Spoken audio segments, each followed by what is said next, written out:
Hi YouTube, it's Kathy, and this is my weekly entertainment wrap-up for February 2nd through 8th. This week I read 2 books, I watched 2 shows, I watched 1 movie, and I listened to 2 books.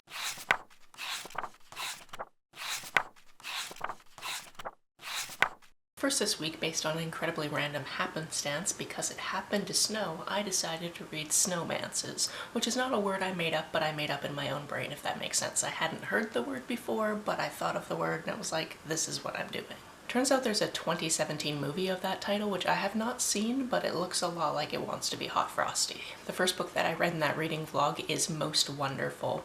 This one concerns 3 different siblings who are all going home for Christmas, and all of their love lives are kind of in a shambles. The first sister we meet is Liz. She is the oldest of the siblings. She's 37, and she's an executive producer and a showrunner for a show that is on a streaming service. And she's currently trying to nail down what the 2nd season of this teen drama is going to look like, at least in the pitch, because if she doesn't pitch it well, it's not going to be picked up, and then a lot of people are going to be out of jobs. Unfortunately, all she can really think about is a couple of weeks ago when she kissed one of her co-stars in Rome. I do say co-stars, and I wanted to point out that this is one of the things that I was like, okay, I need more information because it's a teen drama. So I do know that typically people older than teenagers play teenagers. I don't think that that's a secret that Hollywood has ever kept, although sometimes they are still teenagers. So I was just going, okay, I need to know how these characters actually interact, and also what the dynamic of the kiss was, and also like how old is this character, because as we come to find out, she is in her late 20s, and that's a perfectly acceptable age gap, especially when Hollywood is concerned. But at first, when I didn't have any of that information, I was picturing like a 19-year-old, and I was not cool with it.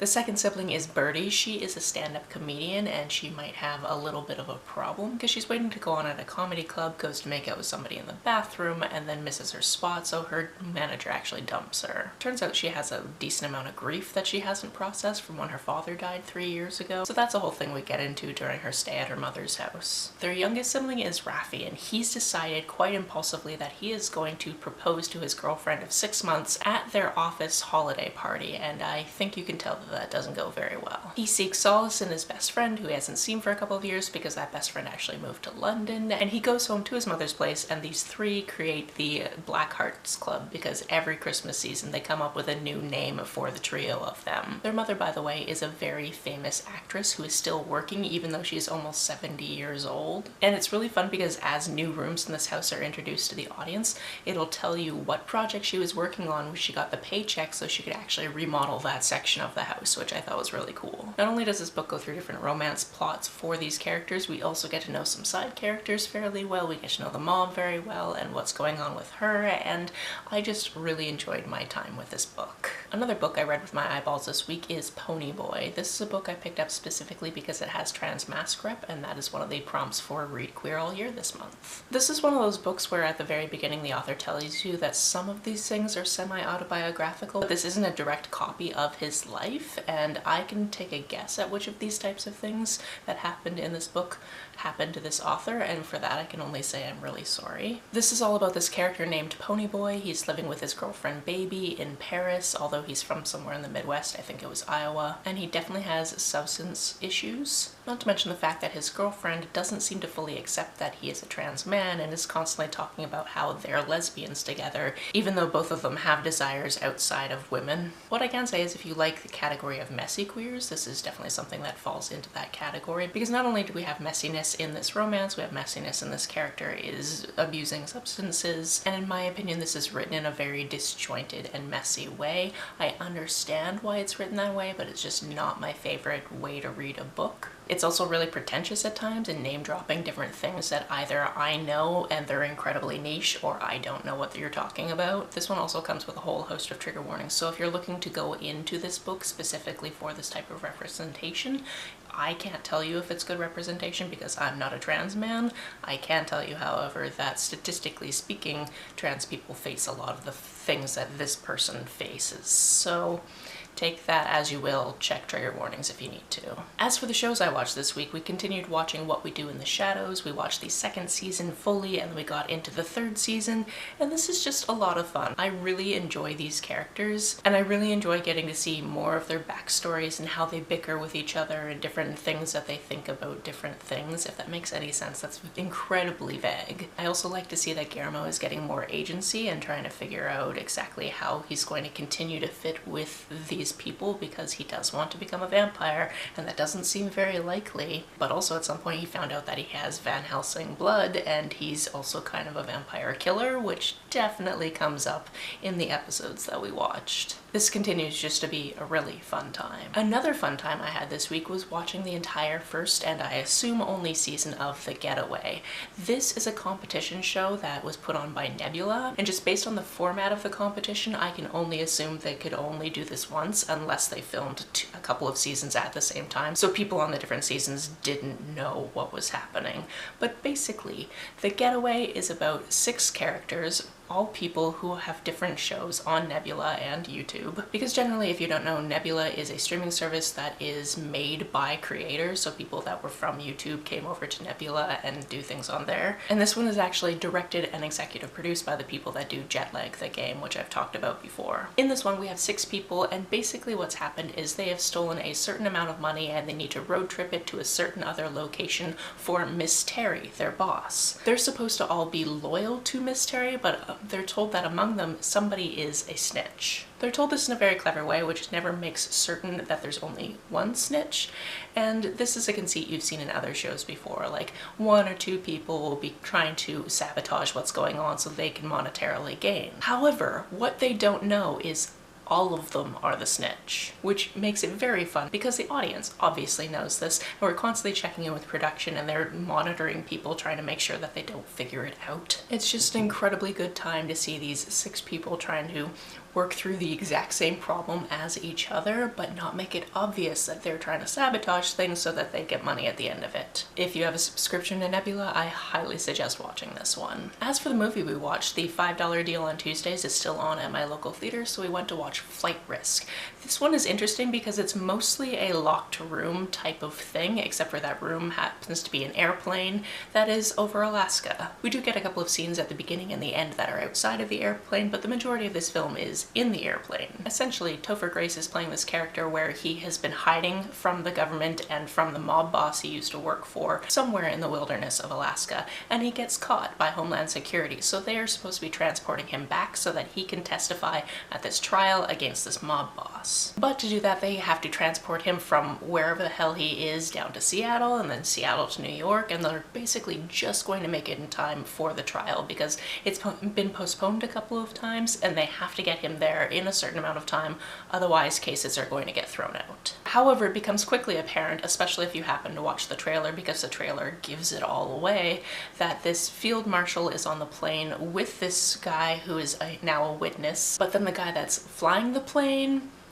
might not be the local pilot that they actually hired. This was really fun because it comes down to trying to figure out who you can actually trust, because sometimes she'll get in contact with other people and whether or not those people are doing things that are good for her or not, you don't know because she can't fly the plane and the guy that was flying the plane cannot be trusted to fly the plane. I found this concept really interesting. There were a few lines that I was like, well, that line just didn't need to be there. That was just bad. But other than that, it was an interesting experience for sure. As for the audiobooks I listened to, the other one that I read for that reading vlog I told you about earlier is Make the Season Bright. This one is by Ashley Herring Blake, and I erroneously thought that it was part of her Bright Falls series, but Make It Christmas. This one takes place in a completely different area, but I really enjoyed it, like I've enjoyed everything she's ever written. This one has to do with 2 different characters, and we're introduced to Charlotte first. Charlotte lives in New York, and she's part of a quartet that is pretty famous. They're actually about to go on a European tour in about a month's time, but they have to get through December first, which is her least favorite time of the year because she was never really a Christmas person until she met somebody who made her a Christmas person, and then 5 years ago they were supposed to get married and they didn't, so she went back to not being a Christmas person, and basically she feels like she has a curse on her every December. So she's not a fan of the fact that it's December. She's already gotten stuck in an elevator, which sucks, and once it's revealed that basically everybody in this quartet isn't doing anything fun for Christmas, the one person who is like, you are all coming home with me, you're gonna come to my family home and we're gonna have a fun Christmas there. My mom will love having you there. The other character we follow is named Brighton. She is working as a bartender in Nashville, but she's also trying to make it as a singer-songwriter, and unfortunately she used to be in a music trio called the Katies up until pretty recently, but the trio actually kicked her out and replaced her with somebody else, and now they have this very popular song she cannot stand that is played everywhere, and it's really messing with her. So her friend, who is also her boss at the bar, tells her, okay, you need to come home with me, because she finds out last minute that her parents actually won't be home for Christmas. They have to go away for business. So she ends up going home with her bartender best friend boss lady, and it turns out that the two people inviting people home with them are sisters, so they're all going to the same house, and it turns out that these two women are the ones that didn't get married 5 years ago. So Charlotte is very much like, don't tell them, we know each other. I don't want to deal with this. We're just gonna have to get through this situation. I already told you I love Ashley Herring-Blake and I love everything I've ever read by her. So obviously this falls into this category. I really enjoyed that these characters not only made friends along the way, because there are a lot of side characters, but they also came back to each other and tried to figure out what happened from each other's side and see why things went so disastrously 5 years ago. I just thought it was incredibly well done and highly recommend it. The other audiobook I listened to this week is the first in a series, and my library doesn't have the rest of the series, which is just super annoying because I want to read all of them, but it's called The Naturals. If you've ever watched Criminal Minds but you wanted to make that into kind of a teen show where people have innate abilities to be profilers, that's this book. Our main character in this one is Cassie. As we meet her, she's 17 years old, she's working in a diner, and she's not always had this ability to kind of read people, but she was taught a lot of it by her mother, who worked as a clairvoyant. Unfortunately, 5 years ago, her mother disappeared, and it is assumed that she is dead because Cassie went to look at the audience to see if she could pick up any tips, came back to her mother's dressing room, and it was just completely covered in blood. Enough blood that I was pretty sure that there's no way she could have survived. She's been living with her dad's family ever since, and then this guy comes into the diner, and he's pretty young, and he orders, and she asks, how do you want your eggs? And he's like, you tell me. And she's able to kind of figure out just by looking at him how he probably wants his eggs. And she's like, oh yeah, I'll do it this way, is that right? And he's like, you'll find out.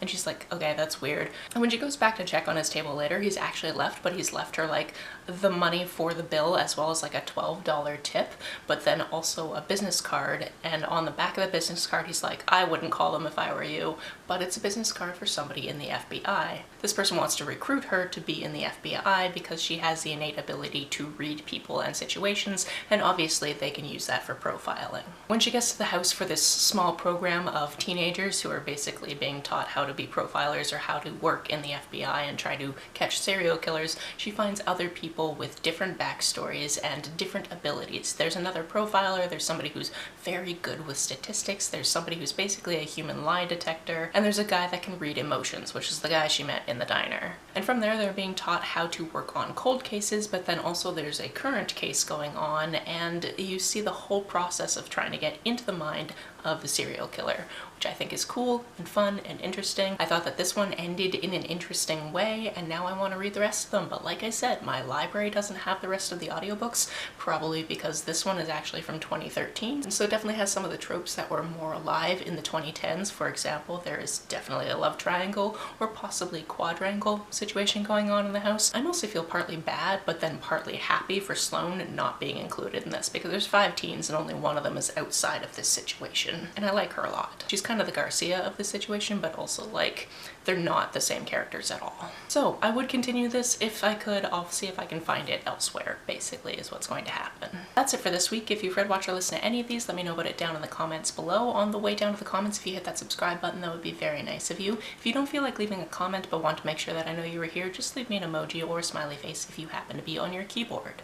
Some people have asked if there's a way to financially support this channel, so I set up a Ko-fi account, which is a digital tipping service. The link for that, as always, is down below.